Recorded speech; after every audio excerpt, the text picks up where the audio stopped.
हेमरमा बडुरेन्द्र रुद्रमरुतः स्तुवन्ति दिव्यै स्तवै वेदै साङ्गपद्कर्मोपनिषदै गायन्ति हेम सामगा ध्यानावस्थित ततेन मनसा पश्यन्ति येन योगिनो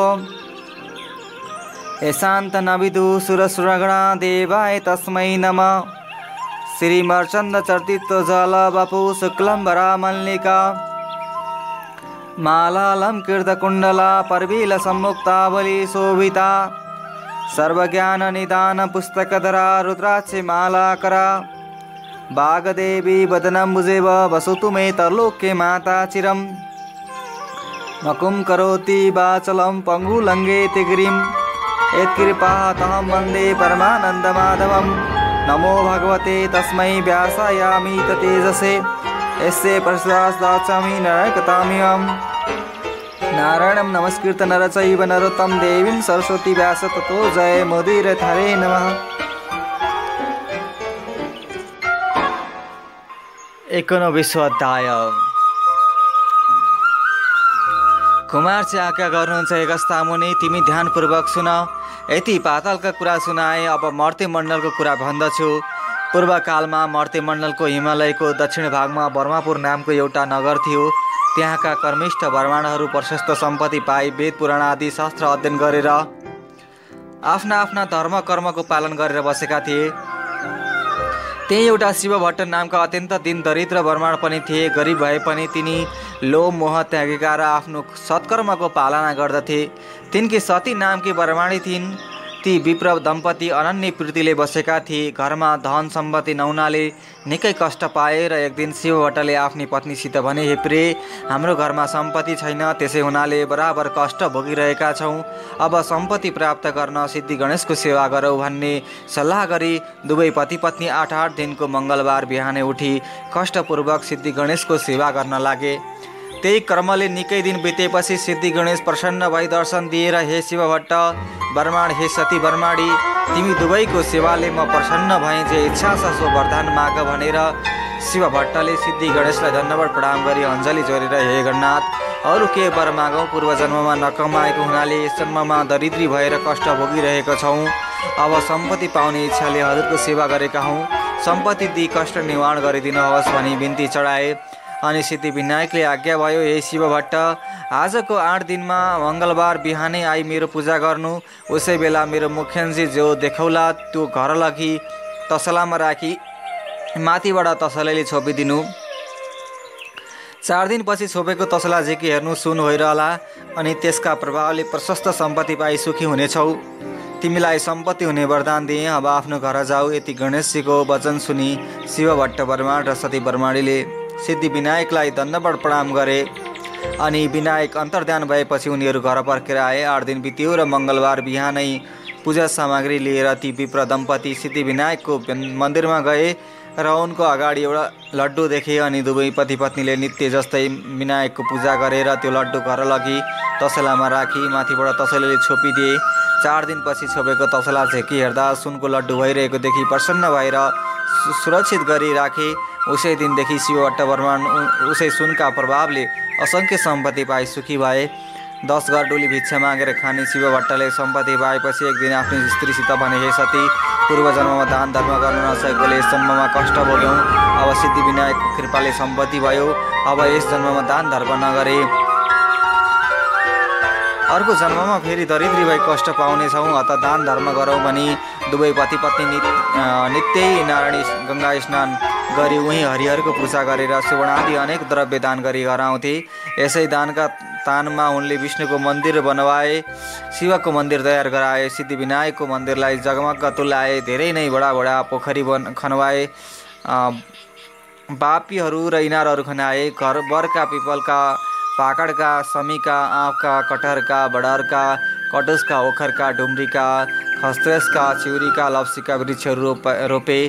निबुवाका, कागतीका, लिचीका, पेडारका बगैँचा लगाए। ठाउँ ठाउँमा नाना भाँतीका फुलका फुलवारी सजाए। गरिब गुरुवाहरूलाई दिनभरि धेरै अन्न बाँडे। जताततै राम्रा पार्टी पौवा सत्तल चौतरा बनाए।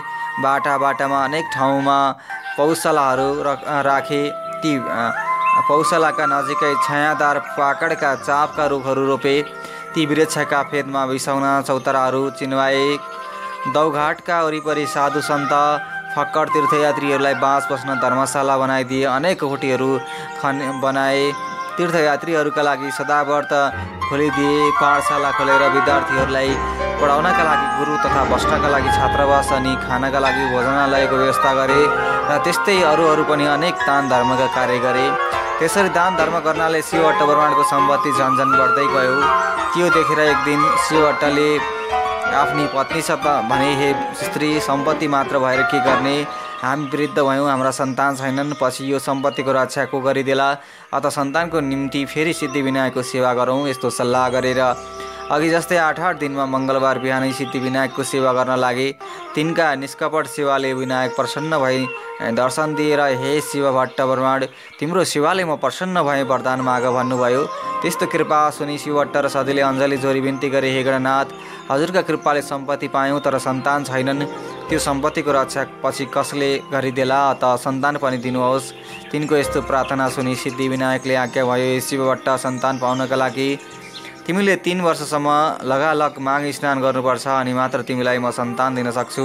मकर राशिमा सूर्य सरेको दिनदेखि त्यस राशिमा सूर्य रहेसम्मका 30 दिनलाई माघ महिना भन्दछन् र ती 30 दिनमा गरिने नियमपूर्वकको नित्य स्नानलाई नै माघ स्नान या मकर स्नान भन्दछन्। जस्तै प्रत्येक दिन सूर्य उदाउँदा रातभरि चिसिएको वातावरणमा पूर्वतिरबाट आइरहेका सूर्यका ताजा किरण मिसिएर उत्पन्न भएको ओसिलो तुवालोले छेकिएर सूर्य राता देखिउन्जेलको चिसो तातो मिसिएको वातावरणीय समय अति पुण्यदायी र स्वास्थ्यवर्धक हुन्छ। त्यस्तै सूर्य दक्षिणायन भएका बेलाको अन्तिम चिसो वातावरणबाट सूर्य उत्तरायणतिर सर्दाको तातो वातावरण प्रारम्भ हुँदा चिसोमा बढ्दो तातो मिसिँदै गएको माघ महिना अनि अति पुण्यदायी हुन्छ। अरू प्रत्येक राशिमा सूर्य सर्दा प्रकृतिका भिन्न भिन्न वस्तुहरूमा सूर्यका भिन्न भिन्न प्रभाव परे झैँ मकर राशिमा सूर्य सर्दा सूर्यको पुण्यदायी प्रभाव पानीमा परेको हुन्छ। यसैले माघ महिनाको माघ स्नान माघदान अति पुण्यदायी हुन्छ। त्यस पुण्यले चिताएको चिज पुर्याउँछ। जस्तो ग्रहहरूमा सूर्य सर्वश्रेष्ठ छ अनि नक्षत्रहरूमा चन्द्रमा सर्वश्रेष्ठ छ, त्यस्तै महिनाहरूमा माघ अति श्रेष्ठ छ। तसर्थ हे शिवभट्ट ब्रह्माण्ड, यस मनुष्य लोकमा जो जन कामिनीहरूको कटाक्ष वाणले एकदम विद्ध भएका छैनन्, अर्थात् जो जन स्त्री लम्पट छैनन्, त्यस्ता ती जन मात्रै मकरमा सूर्य रहँदा तलाउमा वा नदीहरूमा वा पुण्य तीर्थहरूमा श्रद्धा विश्वासपूर्वक स्नान गर्न चाहन्छन्।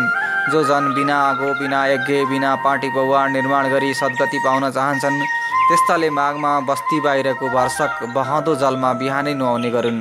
हे शिवभट्ट, जो जन गाई, भूमि, सुन, माणिक्य आदि दान नगरिकन नै सुन, गाई आदि दान गरेको फल प्राप्त गर्न चाहन्छन्, तिनीहरूले पक्कै पनि माघ स्नान गर्नुपर्दछ।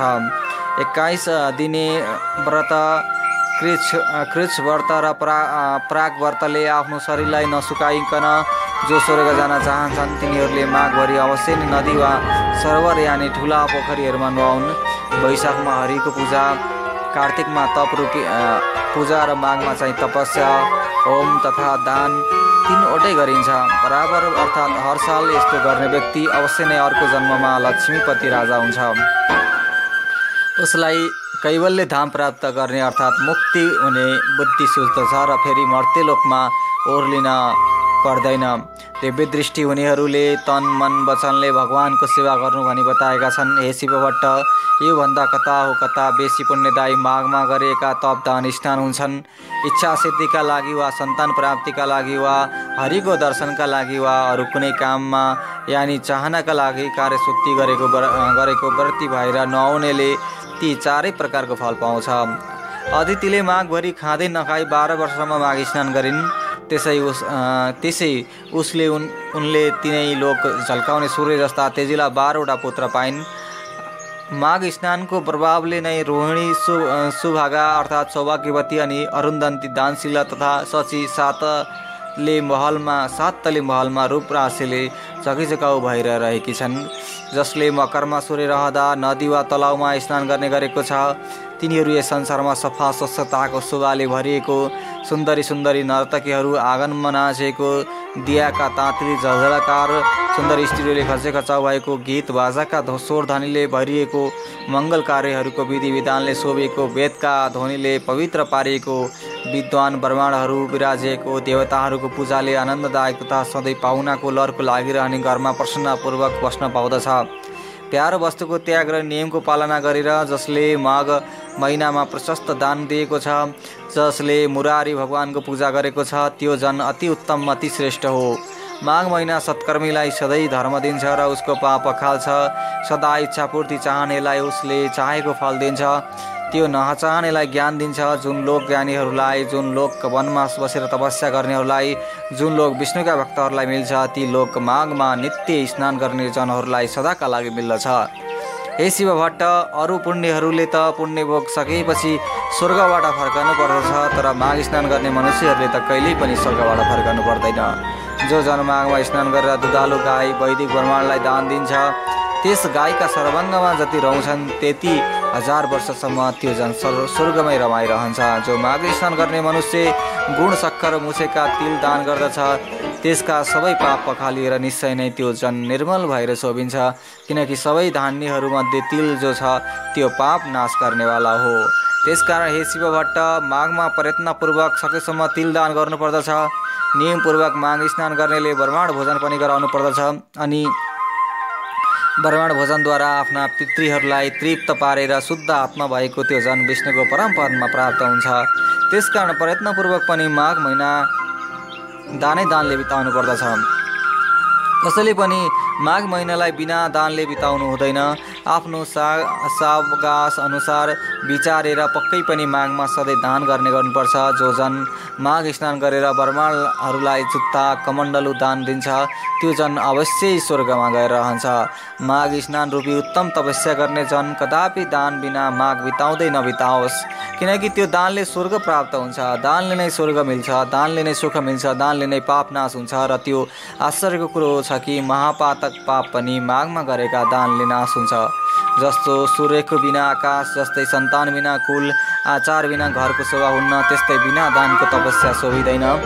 दानभन्दा अर्को पाप नाश गर्ने पवित्र वस्तु केही छैन। हे शिव भट्ट, तिमीलाई मैले माघ महिनाको महिमा बताएँ, अब माघ स्नानको गरिमा बताउँछु। माघ स्नान समस्त यज्ञभन्दा श्रेष्ठ वा उत्कृष्ट छ, सबै प्रकारको दानको फल दिनेवाला छ र माघ स्नान सबै प्रकारका व्रत र तपस्याको समान पुण्यदायक छ। माघ स्नानको प्रभावले अति शुद्ध मन भएका मानिसहरू पितृकुल मातृकुल दुवै कुलका पितृहरूलाई स्वर्गमा थन्काएर अनि उज्जवल उज्जवल चेहरा भएका आफूहरू चाहिँ अत्यन्त राम्रा जता चियाए उतै चल्ने श्रेष्ठ विमानहरूमा चढेर स्वर्ग जान्छन्। जो मनुष्यहरू सधैँ पाप गर्दछन्, सधैँ दुराचार गर्दछन् र कुमार्गमा चल्दछन्, त्यस्ता जन पनि जो माघ स्नान गरेर हरिको पूजा गर्दछन् भने ती पनि यहाँ पापहरूबाट छुट्छन्। जो कहिल्यै साँचो बोल्दैनन्, जो सधैँ आमा बुवालाई सताउँछन्, जसको स्थिति कुनै पनि आश्रममा छैन, जसले आफ्नो कुल धर्म त्यागेका छन् अनि जो पाखण्डी छन्, त्यस्ता पनि सज्जनहरूको गति पाउँछन् र माघमा गरेका स्नानका पुण्यहरूले भवसागर तर्दछन्। पृथ्वी तलका पुण्यतीर्थहरूमा माघ स्नान गर्न पाउनु मनुष्यहरूलाई अति दुर्लभ छ, किनकि त्यस माघ स्नानको प्रभावले मनुष्यहरूले ब्रह्म ज्ञानीले पाउने पद पाउँछन्। यस बारेमा विचार गर्नुपर्ने कुनै काम छैन। हे शिव भट्ट, माघ महिनामा कल्पवास बस्नु, दान गर्नु, हरिको मन्दिरमा जानु, हरिको पूजा गर्नु, यी सब काम पुण्यका अक्षय अर्थात् ननासिने हुन्छन्। त्यसकारण यथाशक्ति यानि सावकाश अनुसार मनुष्यहरूले प्रयत्नपूर्वक माघ स्नान गरेर लुगा, भरभराउँदो मक्कल, सुन आदि दान गर्नुपर्छ। माघमा जो अन्न दान गर्छ उसलाई देवलोकमा अमृत पान गर्न मिल्छ। जो सुन दान गर्दछ उसले इन्द्रको समीपमा बस्नु पाउँछ। दियो, अग्नि अर्थात् सल्काएको मक्कल, सुन्दर वस्त्र दान गर्ने मनुष्य सधैँ तेजस्वी भएर सूर्यलोकमा बस्न पाउँछन्। यज्ञहरूले उत्तम उत्तम दानहरूले उज्जवल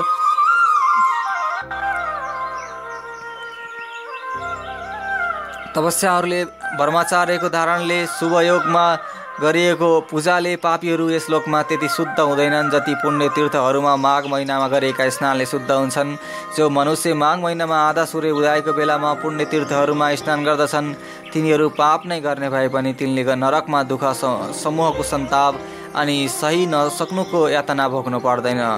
जो जन माघ महिनामा नुहाएर विष्णुको पूजा गर्दछन् ती जन स्वर्ग भोग सकेर फेरि पृथ्वी तलमा फर्केपछि कल्याण मूर्ति राम्रा भाग्यमानी प्रिय बोल्ने धर्मात्मा धनाढ्य शतायु राजा हुन्छन्। दन्कीको आगोमा हालेको काठ समूह जसरी तुरुन्तै भस्मावशेष हुन्छ त्यसै गरी माघ स्नानले सानो वा ठुलो पापहरूको राशि बिलाउँछन्। मनुष्यहरूले शरीरले बाणीले मनले पनि जानेर वा नजानेर जो पाप गरेको छ त्यो पाप समूह पुण्य तीर्थमा गरेको माघ स्नानले हृदयमा झल्केका विष्णुले अज्ञान नासे चाहिँ सबै डर्दछन् अर्थात् नासिन्छन्। यदि कुनै मनुष्य आफूले गरेका पाप समूहको भोग भोगिरहेको छ र संयोगवश पनि कुनै बेला कुनै पुण्य तीर्थमा एकाएक पुगेर त्यस मनुष्यले माघ स्नान अचानकै गरियो भने पनि तुरुन्तै त्यसको त्यो पाप समूह नाश भइहाल्छ। यसबारे तिमी आफ्नो मनमा कति पनि संशय नल्याऊ। हे शिव भट्ट, विशेष गरेर यो कर्मभूमि भारतवर्षको पुण्यभूमि आर्यावर्तमा अर्थात् 750 कोश पूर्व पश्चिम लामो हिमालय र त्यस्तै 500 कोश लामो विन्ध्याचलको बीचको भूमिमा रही माघ स्नान नगर्ने मनुष्यहरूको जन्म बेकारको कहिएको छ। त्यस्तै सूर्य बिनाको आकाश, चन्द्रमा बिनाको नक्षत्र मण्डल शोभित हुँदैन। त्यस्तै हे शिव भट्ट, बिना माघ स्नानको सत्कर्म शोभित हुँदैन। माघ स्नान मात्रले पनि जस्तो केशव भगवान प्रसन्न हुनुहुन्छ, अरू व्रत दान तपस्याले हरि भगवान त्यस्तो प्रसन्न हुनुहुन्न। जस्तै सूर्यको तेज जस्तो तेज अरू कुनै तेज छैन, त्यस्तै माघ स्नान बराबरको अरू कुनै यज्ञादि क्रिया छैन। तसर्थ वासुदेवलाई प्रसन्न पार्नका लागि, सारा पापहरूलाई हटाउनका लागि र अन्तमा स्वर्ग प्राप्तिका लागि मानिस माघ स्नान गर्ने गरोस्। खुब स्याहार गरेको हृष्टपुष्ट बलियो तर माघ स्नान नगरेको अशुद्ध र नित्य शरीरले के हुन्छ र? हड्डीहरूको ढाँचा नसाहरूले कसिएको, मासुले लिपिएको, छालाले मडिएको, दुर्गन्धले भरिएको, दिशा पिसाबको पात्र, भोट्याई, शोक विपत्तिले व्याप्त, रोगको घर, आतुर, रगत बग्ने, क्षीणभङ्गुर, सबै दोषको आश्रय, अर्काको उन्नतिले दुखी हुने, अर्काको द्रोह गर्ने, छुचो, लोभी, चुगुलखोर, क्रूर, कृतघ्न, घमण्डी, त्यस्तै क्षणिक अर्थात् केही दिन मात्रको केहीले तृष्णा पुरा नहुने, उचित, दुष्ट, तिनै दोष, कफ वा पित्त भरिको अपवित्र वस्तु निकाल्ने, बलयुक्त, तिनै ताप, दैविक, दैहिक, भौतिकले मोहित, स्वभावले अधर्ममा रत, संयुक्त गणाउ, तृष्णाले आकुल, काम, क्रोध, लोभी, नरकका द्वारले व्याप्त, परिणाममा किरा पर्ने, भस्म हुने वा कुकुरहरूको भोजन हुने यस्तो यो लाछी शरीर यदि माघ स्नान गरेको छैन भने व्यर्थ छ। पानीमा फोका जस्तै, जन्तुमा पुतली वा धमिरा जस्तै ती माघ स्नान नगर्ने मनुष्यहरू केवल मर्नका लागि मात्र जन्मन्छन्। विष्णु भगवानलाई नमान्ने ब्रह्माण्ड धिक्कार हो, जोगीहरूको श्रद्धा धिक्कार हो, ब्रह्माण्ड नभएको ठाउँ धिक्कार हो, आचार नभएको कुल धिक्कार हो, घमण्डले युक्त धर्म धिक्कार हो, क्रोधले युक्त तपस्या धिक्कार हो, बिना दृढताको ज्ञान धिक्कार हो, अल्छीको शास्त्र धिक्कार हो, आफ्ना मानेजनको श्रद्धा भक्ति नगर्ने नारी धिक्कार हो, त्यस्तै नै गुरुको सेवा नगर्ने ब्रह्मचारी धिक्कार हो, नन्दकेको आगोमा भरिएको होम धिक्कार हो, नतन्कीको आगोमा गरिएको होम धिक्कार हो, साक्षी बिनाको निर्दोषता धिक्कार हो, उपजीविका अर्थात् शरीर व्यापारले जीवन चलाउने कन्या धिक्कार हो, आफ्ना लागि मात्रै पकाइएको भोजन धिक्कार हो, शूद्रका घरको भिक्षा यानि चन्दाले गरिएको यज्ञ धिक्कार हो, कृपणको धन धिक्कार हो, अभ्यास नगरिएको विद्या धिक्कार हो, प्रजासँग विरोध गर्ने राजा धिक्कार हो, जिउनका लागि गरिएको तीर्थ धिक्कार हो, केवल जीवन चलाउनका लागि गरिएको व्रत धिक्कार हो, झुठो तथा चुगुलखोरी बाणी धिक्कार हो, सन्देहास्पद मन्त्र जप धिक्कार हो, चञ्चल चित्तको वा अन्य मनस्कको जप धिक्कार हो, अवैधिकलाई दिएको धन धिक्कार हो, ईश्वर नमान्ने नास्तिक जन धिक्कार हो, जो अश्रद्धाले गरिएको पारलौकिक अर्थात् परलोक सम्बन्धी काज क्रिया छ त्यो सब धिक्कार छ। हे शिवबाट, जस्तै यस मृत्युलोकमा दरिद्र मनुष्यहरूको जन्म धिक्कार छ त्यस्तै नै अरू मनुष्यहरूको पनि माघ स्नान बिनाको जन्म धिक्कार छ। जो जन मकरमा सूर्य रहँदा सूर्य नउदाउँदै भोरैमा स्नान गर्दैन, जो जन पापबाट कसरी छुट्ला र कसरी स्वर्ग जाला। 52 मारा सुन चरुवा, जाँड रक्सी दोकुवा, गुरुको घाटमा सुतुवा अनि 5औं त्यस्ताको सङ्गत गरुवा जस्ता पापीले पनि प्रत्येक माघमा दिनहुँ मकर स्नान गर्ने गर्नाले ऊ पाप रहित हुन्छ। माघ महिनामा सूर्य केही उदाएपछि जो जन पानीमा डुबुल्की मार्छन् ती चाहे ब्रह्म हत्यारा हुन् चाहे रक्सी घुट्या हुन् वा महापतित हुन् त्यस्तोलाई पनि माघ स्नान पवित्र पार्छ। अरू सारा छिटपुट पापहरू र ठुला ठुला महापातक अर्थात् बर्मा हत्या, चोरी, मद्यपान, गुरुपत्नी गमन र यस्ताको संसर्गरूप पाप पनि यी सबै नै माघ स्नान गर्ने मनुष्यका भस्मीभूत हुन्छन्। माघ महिना आउन लागेको बेलामा सारा पापहरू थरथर काम्न थाल्छन्। यदि कसैले बहदो पानीमा माघ स्नान गर्यो भने तब उसका सारा पापहरू नासिन्छन्। हामी उसका शरीरबाट बाहिरिन्छौँ अनि हामीहरू कहाँ बस्ने? यो माघ महिना त हाम्रो नाशकाल हो भने ठानेर माघ महिनामा स्नान गर्न लागेको मान्छेलाई देखेर दुखी हुन्छन्। माघ स्नानले पाप खारिएका उत्तम मनुष्यहरू आगो चाहिँ चहकिन्छन्। माघ स्नानले सारा पाप छुटेका मनुष्यहरू मेघबाट मुक्त भएको चन्द्रमा चाहिँ झम्कन्छन्। गिलो सुकेको सानो ठुलो वा बाणी मन कर्मले गरिएको सबै पापलाई माघ स्नानले नै आगोले समिधालाई चाहिँ डढाइदिन्छ। जो पाप देखा जाला भनेर प्रमादवश गरिएको छ र जो पाप जानेर वा नजानिकन गरेको छ ती सब पापहरू मकरमा सूर्य रहेको बेला गरेको माघ स्नानले नासिन्छन्। माघ स्नानले निष्पापीहरू स्वर्ग जान्छन्। पापीहरू पाप खारिएर पाप रहितका पवित्र हुन्छन्। हे शिवबाट माघ स्नानका प्रभावले सब कुरा हुनमा कुनै सन्देह छैन। जसरी विष्णु भक्तमा सबैको अधिकार छ उसै गरी माघ स्नान गर्नमा पनि सबैको अधिकार छ। माघ सबैलाई स्वर्ग दिने र सबैको पाप नाश गर्नेवाला हो। यही ठुलो मन्त्र हो र यो नै ठुलो तपस्या हो। यो माघ स्नानले नै पाप निखार्ने अति उत्तम ठुलो प्रयासित हो। मनुष्यहरूको जन्म जन्मान्तरको अभ्यासले मात्र माघ स्नानमा श्रद्धा भक्ति हुन्छ। हे शिव भट्ट, जसरी जन्म जन्मान्तरको अभ्यासले मात्र आध्यात्म ज्ञानको प्राप्ति हुन्छ त्यसै गरी संसाररूपी हिलाको लेप पखाल्न निपुण यो श्रेष्ठ माघ स्नान पवित्रहरूलाई पनि अझ पवित्र पार्ने हो। हे शिव भट्ट, ब्रह्माण्ड हिमालयको दक्षिणी पहाडी प्रान्तमा रहेको त्यस देवघाटमा गरेका माघ स्नानहरूले सारा पाप हर्दछ। 7 जन्मदेखि थुप्रिएको पाप र वर्तमान जन्ममा गरेको भयङ्कर पापकन पनि नाश पारिदिन्छ। मुनिहरू जुन पापको प्रयासित छैन भन्छन् त्यस्तो पाप पनि पुण्य तीर्थहरूमा गरिएको माघ स्नानले नाश हुन्छ। जो जन श्रद्धाले मानसरोवरमा माघभरि बसी त्रिकाल स्नान गर्छन् त्यो जन त मुक्त नै हुन्छ। अशोधमा माघभरि स्नान गर्नाले इन्द्रलोक प्राप्त हुन्छ। बदरीका आश्रममा माघभरि स्नान गर्नाले निष्पाप हुन्छ। नर्मदामा माघभरि नुहाउनाले सकल पाप नाश हुन्छ, दुःख नाश हुन्छ, चिताएको फल पाइन्छ, मरेपछि शिवलोकको बास पाइन्छ। यमुनामा माघभरि स्नान गर्नाले सारा पाप नासी सूर्यलोक प्राप्त गर्दछ। सरस्वतीमा माघभरि नुहायो भने सारा पाप नासेर मरेपछि ब्रह्मालोकको बास पाउँछ। विशालामा माघभरि स्नान गर्नाले चिताएको कुरो प्रशस्त पाइन्छ र त्यस स्नानले पाप रूपी दाउराको खलियोलाई डढेलोले जङ्गललाई चाहिँ भस्मीभूत पार्छ र गर्भवासको ओहोर दोहोरको फेरोलाई पनि समाप्त पारेर मुक्ति नै दिलाउँछ। गङ्गाजीमा गरिएको माघ स्नानले विष्णुलोक मिल्छ अथवा धेरै वर्षसम्म स्नान गरिरहने नै मुक्ति नै पनि मिल्छ भनिएको छ। सरयू, कोशी, बागमती, कमला, रापती, तिनाउ, कर्णाली, शारदा वा महाकाली, सिन्धु, सिन्ध, चन्द्रभागा, तापी, गोदावरी, गोमती, गण्डकी, भीमा, वैष्णु, कृष्णवर्णिका, कावेरी, तुङ्गभद्रा, ब्रह्मपुत्र, महानदी, तिस्ता, मेची र अरू पनि जो सोझै समुद्रमा मिसिने नदीहरू छन् तिनमा पनि प्रत्येक माघ स्नान गर्ने मनुष्यहरू तबसम्मका सकल पाप बिसाएर पछि स्वर्गलोकको बास पाउँछन्।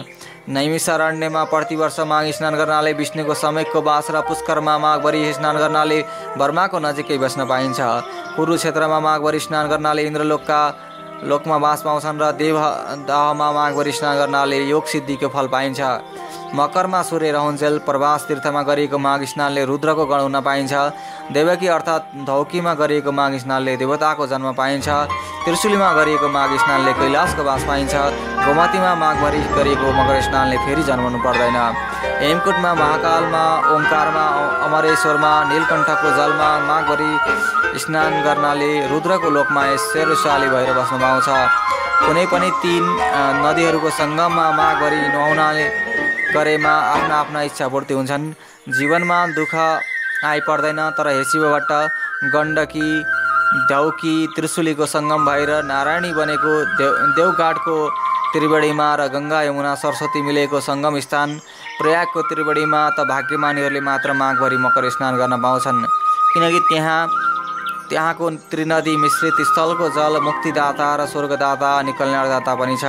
हे शिव भट्ट, ब्रह्माण्ड स्वर्गमा रहने देवताहरू पनि देवघाटको त्रिवेणीको र प्रयागको त्रिवेणीको महिमा बखानिरहन्छन्। जहाँ मकरभरि स्नान गर्ने मनुष्यहरूले अन्तमा विष्णुलोकको वा देवलोकको बास पाउँछन्। जो मनुष्यहरू यी दुवै त्रिवेणी मध्ये एकमा रहेर माघभरि नै सङ्गम स्नान गर्दछन् भने ती झन् धेरै पापी भए पनि तिनले नर्क खेप्नु पर्दैन, तिनीहरू सरासर वैकुण्ठवास गर्न जान्छन्। किनकि हे शिवभट्ट, उहिले ब्रह्माजीले तराजुको एकापट्टिको पलाडमा समस्त तीर्थ व्रत दानहरू तपस्याहरू यज्ञहरूका पुण्य फललाई र अर्कापट्टिको पलाडमा देवघाटमा गरिएका माघ स्नानहरूको पुण्य फललाई तारेर तौले माघ स्नानको पुण्य फल नै भारी रह्यो। फेरि त्यसै गरी एकापट्टि देवघाटको त्रिवेणीको पुण्यफल र अर्कोपट्टि प्रयागको त्रिवेणीको पुण्यफललाई राखेर तौलदा पनि देवघाटकै माघ स्नानको पुण्यफल केही भारी नै भयो। यस्तो पुण्यदायी ती त्रिवेणीमा जो जन माघे सङ्क्रान्तिको अघिल्लो दिन वहाँ पुगी उही महिनैभरि कल्पवास बसी लगातार 20 वर्षमा माघ स्नान गर्दछन्, तिनले सधैँको लागि कैलाशको बास पाउँछन्। त्यस्तै गरी 40 वर्षमा लगातार माघ स्नान गर्नेले निरन्तर स्वर्गको बास र सधैँ 12 महिना त्यहीँ रहेर विष्णु भगवानको मन्त्र निश्चल मनले जप्दै 60 वर्षमा लगालग जो जन स्नान गर्दछन् तिनले त कैवल्य धामको आनन्दमय लोकमा सदाका लागि बास पाउँछन्। अनि हे शिवभट्ट, कहिले सृष्टि भयो र कसरी भयो अनि कहिले अन्त हुन्छ र कसरी हुन्छ भन्ने आदि र अन्तको निदो नभएकोले अनादि अनन्त कहिले 24,000 कोषको गोलाइ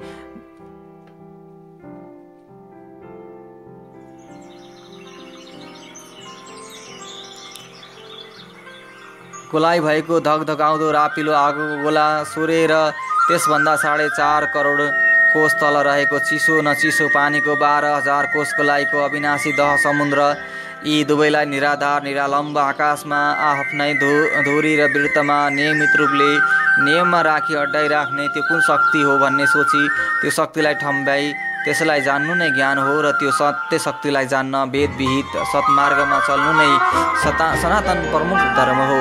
हाम्रा चालु आँखाले प्रकाशलाई र प्रकाश परेका तर नछिकेका वस्तुलाई भ्याएसम्म देखे झैँ यिनै सूर्य र समुद्रका बीचको आकाशमा रहेका तर यी आँखाले नदेखिने किन्तु मनुष्य मात्रको नाकको फेदमा भएको भृकुटीको भित्र शक्ति रूपले रहेको त्यो दिव्य दृष्टि जुन विराट स्वरूपको दर्शनका लागि एकछिन मात्र श्रीकृष्णले आफ्नो योग बलले अर्जुनको दिव्य दृष्टिकन उगारिदिए झैँ आफ्नै तपस्याले उगारिएका दिव्य दृष्टिले मात्रै देखिने स्वर्ग नर्ग आदि लोक देख्नलाई चाहिने कहिलेकाहीँ नै आँखामा चिलिक्क गर्ने दिव्य दृष्टि उगार्न गरिने सुप्रयास नै तपस्या हो र त्यस तपस्यामा चाहिने साधन सूर्य तेजमा अविचल मन अड्डाइराख्ने ध्यान नै योग हो। यी सबै सत्प्रयास सिद्धिका लागि आवश्यक पर्ने पहिलो प्रयास शरीर शुद्धि हो र शरीर शुद्धिका लागि चाहिने प्रारम्भिक अभ्यास त्यो नियमपूर्वकको मकर स्नान नै हो। अर्थात् ज्ञान रूपी चोटामा चढ्नका चाहिने लिस्नोको पहिलो खुड्किलो मकर स्नान हो। तसर्थ हर साल गरिएको विष्णु भक्तिपूर्वकको माघ स्नानले जसरी ती माघ स्नान गर्नेहरूलाई मरेपछि शिवलोक इन्द्रलोक सूर्यलोक पुर्याउँछ र त्यही चिरस्थायी वासस्थान दिलाउँछ, त्यसरी नै लोकमा पनि सन्तान चाहनेहरूलाई सन्तान अनि सुख शान्ति पनि दिलाउँछ। जसरी उहिले 5 चोटि गन्धर्व कन्याहरू आपसमा शरापले प्राप्त भएको कठिन पापको फल पिचास भएर भोगिरहेका थिए, पछि लोमस ऋषिहरूको उपदेश रूपी बाणले नै माघ महिनामा गरेका त्रिवेणी स्नानका प्रभावले ती गन्धर्व कन्याहरू शरापबाट आश्चर्यचकित छुटे र अनि उसै बटुक प्रसिद्ध बेटासँग बिहे भएको 7 वर्षमा पनि सन्तान नभएर पिरिएका तिनीहरूलाई पछि फेरि लोमसले नै 3 वर्षसम्म 3 छाडे दह अछोदमा लगालग नियमपूर्वक मकर स्नान गराए तब तिनीहरूले 3 वर्ष बिताएर छोराछोरी पाएका थिए। यो आश्चर्य लाग्दो कथा पनि सन्तान चाहने तिमीलाई अर्को मङ्गलबारमा सुनाइदिनेछु। यति श्री स्कन्द पुराणे केदारखण्डे माघमात्म्य कुमारगस्ता संवादे श्री स्वस्थानी परमेश्वरया व्रतकथाया माघ मास महिमा बडा नाम 19 हरे नमः।